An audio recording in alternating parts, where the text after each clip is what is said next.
But தனுசு ராசிக்காரர்கள் இந்த அர்த்தாஷ்டம சனியை நினைச்சு தயவு கூர்ந்து நீங்கள் கவலையே கொள்ள வேண்டிய அவசியம் நிச்சயமா கிடையாது. அதுக்கு முக்கிய காரணம் 3ல இருந்து சனி விலகிறதுனால ஒரு புதிய தன்னம்பிக்கை, புதிய தைரியம், புதிய தெம்பு, புதிய தெளிவு உங்களுக்கு பிறக்கும். கண்டிப்பா தனுசு ராசிக்காரர்கள் ஒரு புதிய வீடு கட்டுறதுக்குரிய அமைப்பு இருக்கு, ஒரு புதிய வீட்டுக்கு குடிபோகிறதுக்குரிய அமைப்பு இருக்கு. மார்ச் 6ல இருந்து எதிர்பார்த்திராத புதிய பொறுப்புகளும் புதிய பதவியும் புதிய புகழும் உங்களை தேடி வரக்கூடிய அனுகூலத்தை கடவுள் ஏற்படுத்தி கொடுக்க போறார்.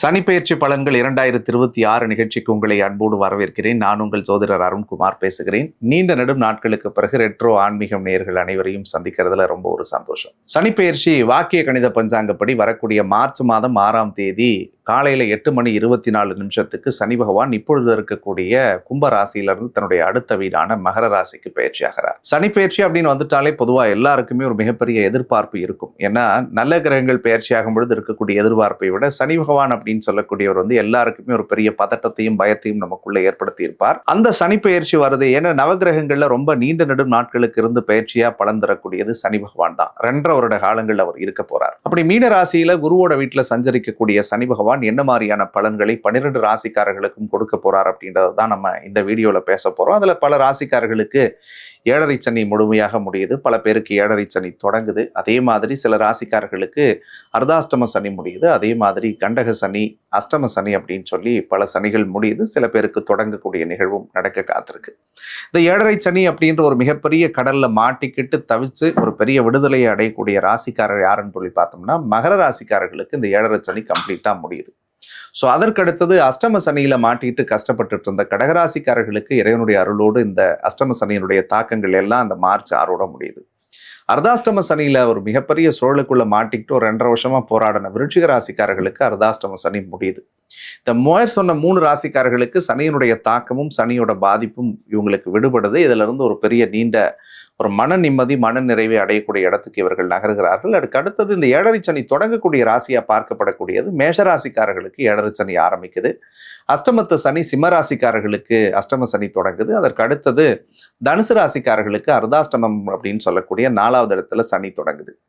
ஸோ சொன்ன இந்த ஒரு 3 ராசிக்காரர்கள் கொஞ்சம் சின்ன சின்ன விஷயங்கள்ல நிதானமா இருக்கணும், கொஞ்சம் சின்ன சின்ன விஷயங்கள்ல பக்குவமா இருக்கணும். அதுக்காக 7.5 சனி வருதே, அஷ்டம சனி வருதே, அர்த்தாஷ்டம சனி வருதே, எங்களுக்கு எதுவுமே நல்லது நடக்காதா அப்படின்லாம் நீங்க யாரும் கவலைப்பட வேணாம். சனி பகவான் அமரக்கூடிய இடத்தை பொறுத்து, அவர் பார்க்கக்கூடிய இடத்தை பொறுத்து நிச்சயமாக மிகப்பெரிய நல்ல பலன்களையும் உங்கள் ராசிக்கு கொடுக்கறதுக்கு அவர் காத்திருக்காருங்க. அதுலயும் குறிப்பா சனி பயிற்சியான முதல் ஒரு வருஷம் உச்சம் பெற்ற குரு நேரடியா சனி பகவானை பார்க்கறதுனால உங்கள் வாழ்க்கையில் இருக்கக்கூடிய பலவிதமான சனி பகவானால் நீங்கள் அனுபவிச்சிருக்கக்கூடிய சிக்கல்கள் இருந்தும் அல்லது அவரிடத்தில் நீங்கள் பெற வேண்டிய பாக்கியங்களையும் அவர் கண்டிப்பாக கொடுக்க போறார்.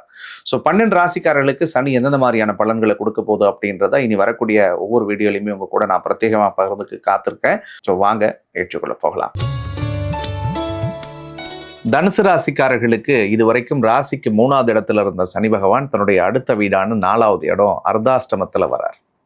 அர்த்தாஷ்டம சனி தொடங்குறது அப்படின்றது பொதுவாகவே எல்லா விஷயங்களிலுமே தனுசு ராசிக்காரர்களுக்கு ஒரு பதட்டமும் பயமும் நிச்சயம் இருக்க செய்யும். ஏன்னா சனி பெயர்ச்சி என்னைக்கு ஆக போகுதுன்னு சொன்னாங்களோ, ஸோ அதுல இருந்தே நமக்கு பொதுவாக மனசுக்குள்ள இந்த அர்த்தாஷ்டம சனி நினைச்சு பெரிய குழப்பங்கள் இருக்கும். பட் தனுசு ராசிக்காரர்கள் இந்த அர்த்தாஷ்டம சனியை நினைச்சு தயவு கூர்ந்து நீங்கள் கவலையே கொள்ள வேண்டிய அவசியம் நிச்சயமா கிடையாது. அதுக்கு முக்கிய காரணம் குருவோட வீட்டுல சனி பகவான் வரார். அந்த குரு பகவான் சனி பகவான் வரக்கூடிய நேரத்திற்கு ஒரு 2 மாசத்துக்கு பிறகு உச்சம் அடைஞ்சு நேரடியா சனியை பார்க்கிறார்.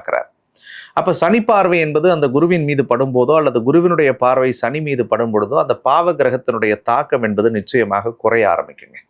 அதுவும் குறிப்பா உங்களுடைய ராசிநாதனான குரு பகவான் ஜூனுக்கு பிறகு உச்சமடையும் பொழுது கண்டிப்பாக உங்களுடைய வாழ்க்கையில் மிகப்பெரிய மாற்றம், மிகப்பெரிய திருப்பம், மிகப்பெரிய வளர்ச்சி, மிகப்பெரிய முன்னேற்றத்தை அவர் கொடுக்க போறார் அப்படின்னு தான் நான் சொல்லுவேன். அதுவும் எஸ்பெஷலி சனி பகவான் 3வது வீடு ராகு பிடியிலிருந்து விலகி போறது ரொம்ப நல்லது. ஏன்னா யோசிச்சு பாருங்களேன், தனுசு ராசிக்கு 2ஆம் இடத்துக்கு அதிபதியே சனிதான்.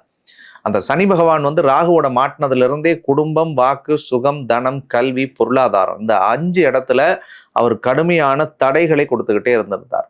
அப்பா பேசுகிற வார்த்தைகள் தப்பாக போகும், பண விஷயங்களில் நிறைய நெருக்கடிகள் இருந்தது, குடும்ப விவகாரங்களில் தேவையில்லாத சிக்கல், மன உளைச்சல்கள் கொடுத்துட்டு இருந்தது, எந்த விஷயத்தையும் உங்களால் எஃபிஷியண்ட்டாக தெளிவாக எடுத்து பண்ண முடியாமல் போச்சு. என் ராசிக்கு 7ல் குரு இருந்து குரு நேரடியாக நம்ம ராசியே பார்த்துருந்தாலும் கூட சில முடிவுகளில் சுணக்கங்களை காட்டினீங்க, சில முயற்சிகள் உங்களுக்கு தடையாகவே இருந்துட்டு இருந்தது. பட் கவலைப்பட வேணாம். 8ல் குரு மறைஞ்சிருந்தாலும் குரு அற்புதமான இடங்களை பார்க்கிறார். குறிப்பாக தனுசு ராசிக்கு 2வது வீட்டை குரு பார்க்க போறார். 4வது இடத்துல சனி வரும்பொழுது 4வது வீட்டை குரு பார்க்கிறார். உங்களுடைய ராசிக்கு 12வது வீட்டை குரு பார்க்கிறார். அப்போ குறிப்பா பார்க்கும் பொழுது பார்த்தா 3ல இருந்து சனி விலகிறதுனால ஒரு புதிய தன்னம்பிக்கை, புதிய தைரியம், புதிய தெம்பு, புதிய தெளிவு உங்களுக்கு பிறக்கும். 3வது நபர்களால் இருந்து வந்த அழுத்தங்கள் எல்லாமே மாறுபடும். எனக்கு நான் நல்லா இருக்கேன் சார், என்னை சுத்தி இருக்கிறவங்க கெடுக்கிறாங்க சார், நான் நல்லா இருக்கேன் சார், அடுத்தவங்களுடைய பேச்சு கிட்ட தான் நான் வாழ்க்கையில இழந்தேன், நான் நல்லா இருக்கேன் சார், அடுத்தவங்களுக்காக தான் சார் என் வாழ்க்கையை அர்ப்பணிச்சு நான் வாழ்ந்துட்டு நான் கஷ்டப்படுறேன், எனக்குன்னு என் லைஃபை நான் லீட் பண்ண ஆரம்பிச்சா நான் எங்கேயோ இருப்பேன் அப்படின்னு புலம்புன தனுசு ராசிக்காரர்கள் பல பேர் உண்டு. அப்போ யாரெல்லாம் உங்களுக்கு சூழ்ச்சிகள் துரோகங்களை செஞ்சார்களோ அவர்களை எல்லாமும் இந்த காலமும் கடவுளும் தானா விரட்டி விட்டுடும், விலக்கி அடிச்சிருங்க. 4ல் சனி குரு பார்வை உச்சமடைஞ்சு பார்க்க போறார். அப்ப என்ன நடக்கும்? கண்டிப்பா தனுசு ராசிக்காரர்கள் ஒரு புதிய வீடு கட்டுறதுக்குரிய அமைப்பு இருக்கு, ஒரு புதிய வீட்டுக்கு குடிபோகிறதுக்குரிய அமைப்பு இருக்கு, அல்லது ஏற்கனவே ஆரம்பிச்சு ஒரு வீடு தடையா இருந்துச்சுன்னா அந்த வீட்டை நீங்கள் அற்புதமாக கட்டி முடிக்கக்கூடிய காலம் உங்களுக்கு கடவுள் ஏற்படுத்தி கொடுப்பார். ஏற்கனவே ஒரு பிஸ்னஸ் ஸ்டார்ட் பண்ணி அந்த பிஸ்னஸ் உங்களுக்கு லேகிங்ல இருந்துச்சு அல்லது முடங்கி போயிருந்ததுன்னா கண்டிப்பா தொழில் காரகனே சனி பகவான் தான். அந்த இடத்துக்கு வரும்பொழுது தொழில நிச்சயமான பல மாற்றங்களை கொண்டு வந்து சேர்ப்பார். புதிய தொழில் தொடங்கக்கூடிய அனுகூலம் ஏற்படும். தொழில் ஏற்கனவே தொடங்கி அது நஷ்டத்துல இருந்துச்சுன்னா அதை லாபத்தில் இயக்கக்கூடிய நிலைகளை உருவாக்கும். தொழில் முறையில நிறைய உதவிகள் உங்களுக்கு கிடைக்கிறதுக்குரிய வாய்ப்புகள் இருக்கு. ஏற்கனவே பழைய வண்டி வாகனம் வச்சிருக்கிறவங்களுக்கு புது வண்டி வாகன சேர்க்கைகளை இந்த காலகட்டங்களில் ஏற்படுத்தக்கூடியதா இருக்கும். பல பேருக்கு மார்ச் 6ஆம் தேதிக்கு பிறகு இடமாற்றம் ஏற்படும், ஊர் மாற்றம் ஏற்படும், எல்லை மாற்றம் ஏற்படும். ஏன் செய்யற வேலையில கண்டிப்பா சேஞ்ச் வரும். ஏற்கனவே பிஸ்னஸ் ஏதாவது பண்ணிட்டு இருந்தீங்கனால அந்த பிஸ்னஸ்ல சேஞ்சஸ் வர்றதுக்குரிய வாய்ப்பு 90% இருக்கு. அல்லது ஆடானா ஏதாவது நீங்க புதுசா ஸ்டார்ட் பண்ணக்கூடிய வாய்ப்பை கடவுள் தருவாருங்க. அதற்கு அடுத்தது முக்கியமா திருமணம் ஆகி குழந்தை பாக்கியத்தை எதிர்பார்த்த தனுசு ராசிக்காரர்களுக்கு ஏப்ரல் மாதம் 17ஆம் தேதிக்கு பிறகு நிச்சயமா குழந்தை பாக்கியம் அமைவதற்குரிய வாய்ப்புகள் இருக்கு. அது இயற்கையான முறையிலே கடவுள் உங்களுக்கு கருத்தரிக்க வைக்கிறதுக்குரிய அம்சமான நேரம் இப்போ வருதுங்க. அதனால நீங்க அதை நினைச்சு கவலைப்பட வேணாம். நிறைய பேர் பூர்வீகத்துல இருக்க முடியல, சொந்த ஊருக்கு போக முடியல, சொந்த ஊர்ல ஒரு வேலை பண்ண முடியல, ஒரு இடம் வாங்க முடியல, ஒரு வீடு கட்ட முடியல அப்படின்னு நினைச்சு புலம்புனவங்களுக்கெல்லாம் நிச்சயமாக உங்களுடைய கனவுகள் பலிதமாகக்கூடிய காலமாக இந்த காலம் உங்களுக்கு மார்ச் 6க்கு பிறகு அமைய போதுங்க. கடன் நெருக்கடியில மாட்டிட்டு இருக்க தனுசு ராசிக்காரர்கள், உடல் நலத்தில் சிக்கல்களை அனுபவிச்சுட்டு இருக்கிறவங்க, மருத்துவ செலவுகளோடு தவிச்சுட்டு இருக்கிற தனுசு ராசிக்காரர்களுக்கெல்லாம் ஆண்டவன் அருளோடு எல்லாமே ஒரு பாசிட்டிவான பாதைக்குள்ள கொண்டு போக போறார். ஏற்கனவே வாங்கிய கடன் எதா இருந்துச்சுன்னா அந்த கடனை நீங்கள் விரைந்து அடைப்பீர்கள். ஏற்கனவே கொடுத்த காசு வராமல் இருந்துச்சுன்னா கண்டிப்பா அந்த பணம் உங்களை தேடி வரக்கூடியதாக இருக்கும். உடல் ரீதியா மன ரீதியா அவ்வப்போது சில மருத்துவ செலவுகளும் தொந்தரவுகளும் இருந்துச்சுன்னா அது எல்லாமே இனிமேல் உங்களுக்கு படிப்படியா குறைய ஆரம்பிச்சிடும். கடவுள் அருளோடு சுபிக்ஷமான வாழ்க்கைக்குள்ள நீங்க போக போறீங்க. திருமண விஷயத்தை பொறுத்த வரைக்கும் தனுசு ராசிக்காரர்கள் ஜூன் மாதத்திற்கு முன்னாடி திருமண பேச்சுவார்த்தைகளை செஞ்சு அட்லீஸ்ட் ஒரு முகூர்த்த தேதியாவது குறிச்சு ஒரு நிச்சயார்த்தம் பண்ணிக்கிறது ரொம்ப நல்லது. ஏன்னா ஜூனுக்கு பிறகு உங்களுக்கு 8ல் குரு மறையறாரு, அஷ்டமத்துல குரு மறையிறது அவ்வளவு சிறப்பு இல்லை அப்படின்னு சொல்லுவாங்க. என்னதான் குரு உச்சமடைஞ்சிருந்தாலும் மாங்கல்ய ஸ்தானத்துக்கு அதிபதியான அந்த புதனோட வீட்டுல குரு 7ல் இப்போதைக்கு இருக்கும் பொழுது உங்களுக்கு நல்லது. அடுத்து 8ல் மறையறதுனால அது திருமணம் சார்ந்த பேச்சுவார்த்தைகள் அவ்வப்போது சின்ன சின்ன இழுபறிகளை உருவாக்கும். அப்போ ஏதாவது அலைன்ஸ் நீங்க பார்த்துட்டு இருக்கீங்க, கண்டிப்பா ஜூனுக்குள்ள அதை ஃபிக்ஸ் பண்றதுக்கு முயற்சி பண்ணுங்க. ஆண்டவ புண்ணியத்துல அது உங்களுக்கு நல்ல ஒரு சாதகமான பலன்களை பெற்றுத்தரும். 8ல் குரு ஜூனுக்கு அப்புறம் உச்சமடைஞ்சு வர்றதுனால ஆயுள் நல்லா இருக்கும், மாங்கல்ய பலம் நல்ல அற்புதமா இருக்கும், சுமங்கலி பாக்கியம் உங்களுக்கு பரிபூரணமா கடவுள் கொடுப்பார். உங்களுடைய சுமங்கலி பாக்கியத்தால கணவனுக்கு ஏதாவது உடல் நலத்தில் பிரச்சனை இருந்துச்சுன்னா அது சரியாகும், அல்லது கணவன் மனைவிக்குள்ள ஏதாவது கருத்து மோதல்கள் இருந்துச்சுன்னா அது சரியாகும், அல்லது ஏன் நேரப்படி என்னுடைய வாழ்க்கை துணைக்கு ஒரு நல்ல அனுகூலம் கிடைக்குமான்னு எதிர்பார்த்துட்டு இருக்கக்கூடிய கனவுகள் வந்து சக்சஸ் ஆகும். இப்ப பாக்குற நீங்க பெண்ணா இருந்தா உங்களுடைய கணவருக்கு ஆணுக்கு அவருக்கு ஒரு பெரிய வளர்ச்சி ஏற்படுத்தும். பாக்குற நீங்க ஆணா இருந்தா உங்களுடைய மனைவிக்கு ஒரு பெரிய அனுகூலம் ஏற்படுத்தும். அது அவங்களுக்கு ஒரு நல்ல வேலை கிடைக்கலாம், ஒரு பெரிய பண வரவு இருக்கலாம், அல்லது ஒரு பெரிய அதிர்ஷ்டம் கிடைக்கலாம், அல்லது ஒரு பெரிய யோகம் ஏற்படலாம். இந்த மாதிரியான விஷயங்கள் நடக்கிறதுக்குரிய வாய்ப்பு 100% அவங்களுக்கு இருக்கு அப்படின்னே சொல்லலாம்.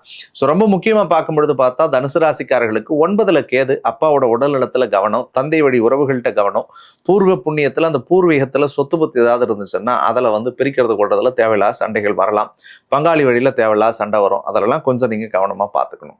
10வது இடம் கண்டிப்பா தனுசு ராசியில பிறந்திருக்கக்கூடியவர்களுக்கு இந்த காலகட்டத்தில் பட்டம் கிடைக்கும், பதவி கிடைக்கும், பேர் கிடைக்கும், புகழ் கிடைக்கும்.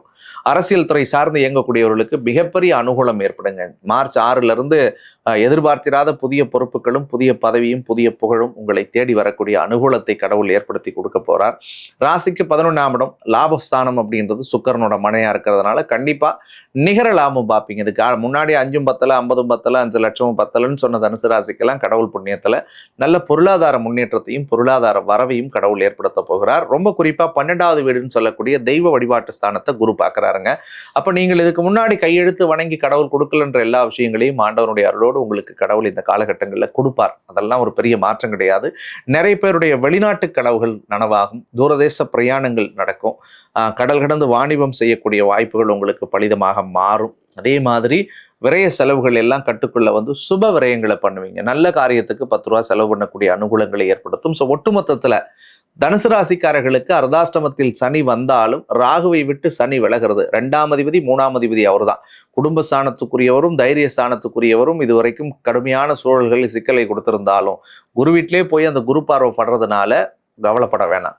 எப்போ நீங்க எச்சரிக்கையா இருக்கணும்னு சொன்னா 2027 வருஷம் ஜூன் மாசத்துக்கு பிறகு வரக்கூடிய 1 வருட காலத்தில் மட்டும் கொஞ்சம் நிதானம், கொஞ்சம் கவனம், கொஞ்சம் பொறுமையா இருக்கணும். எதுல? தாயினுடைய உடல் நலத்துல, அதே மாதிரி வண்டி வாகனம் சார்ந்த விஷயங்கள்ல, தொழில்முறை சார்ந்த விஷயங்கள்ல அந்த சனி குரு பார்வை இல்லாம தனித்து நிற்கும் போது அர்த்தாஷ்டமத்தில் சின்ன சின்ன அலைச்சல்களை உங்களுக்கு ஏற்படுத்தக்கூடியதா இருக்கும். முன்னாடி சொன்ன தந்தையினுடைய உடல்நலத்தில் மட்டும் கொஞ்சம் கவனம் செலுத்தணும். அதே மாதிரி 3வது நபர்களை நம்பி முக்கிய முடிவு பொறுப்புகளை 3ல ராகு இருக்கிறதுனால ஒப்படைக்க கூடாது. அப்படி இல்லாட்டி அது ஒரு பெரிய தேவையில்லாத சங்கடங்கள் வரும். பச்சையா சொல்லணும்னா உங்களுக்கு ஒருத்தவங்களை பார்த்தா தப்புன்னு தெரியுது, ஒருத்தவங்களோட பேசும்போது தப்புன்னு தெரியுது, ஒருத்தவங்களோட இருந்தா நமக்கு கெட்டது வரும்னு நினைக்கிறீங்களா, தாராளமா உங்களை விட்டு விலகிருங்க. அப்படி இல்லைன்னா அவங்க கிட்ட கொஞ்சம் எச்சரிக்கையா இருங்க. இதுல மட்டும் கொஞ்சம் நிதானமா இருந்துட்டா போதும். ஒட்டுமொத்தத்துல தனுசு ராசிக்காரர்களுக்கு அர்த்தாஷ்டமத்திலே சனி வந்தாலும் குருவின் மனையில் வருவதாலும் குருவினுடைய உச்ச பார்வை சனியை பார்க்கறதுனாலும் நிச்சயமாக இந்த சனி பெயர்ச்சி உங்களுக்கு பெரிய மாற்றம் தரக்கூடியதாகத்தான் இருக்கும். ஸோ இறைவனுடைய அருளோடு இந்த சனி பெயர்ச்சியை இன்னும் நம்ம பாசிட்டிவா மாத்திக்கணும். இதுல இருக்கக்கூடிய எதிர்மறையான விஷயங்களை நம்ம சரி பண்ணணும்னா பக்கத்துல சிவன் கோயில் ஏதாவது இருந்துச்சுன்னா பிரதோஷ காலத்துல சிவபெருமானை போய் நீங்கள் மனமுருக பிரார்த்தனை செய்து வழிபடுங்க. உங்களால முடிஞ்ச ஒரு புடி வில்வத்தை வாங்கி உங்க பேர்ல ஒரு அர்ச்சனை பண்ணிக்கிட்டு சாமிக்கு 2 விளக்கு ஏற்றி மனதார பிரார்த்தனை பண்ணி அந்த கோவில ஒரு 3 முறை வலம் வந்துட்டு வாங்க. முடிஞ்சா அங்க சனி பகவானுடைய திருத்தலம் ஏதாவது இந்த சிவன் கோயிலுக்குள்ளே நவகிரகத்துல சனி இருப்பாங்க, அதுக்கு 2 விளக்கு மட்டும் நல்லெண்ணெய் தீபத்துல போடுங்க. ஆண்டவன் அருளோடு இந்த அர்த்தாஷ்டம சனி உங்களை ஒண்ணுமே பண்ணாது, நீங்க சூப்பரா இருப்பீங்க. அண்ட் மேலும் பல்வேறு விஷயங்களை உங்க கூட நான் பகிர்ந்துக்க காத்திருக்கேன். நம்ம சேனலோட இணைந்திருங்கள். மற்றும் ஒரு அழகான தருணத்தில் உங்களை சந்திக்கும் வரை உங்களிடமிருந்து விடைபெறுவது உங்கள் யாமிருக்கு பயமேன் அருண்குமார். நன்றி, வணக்கம்.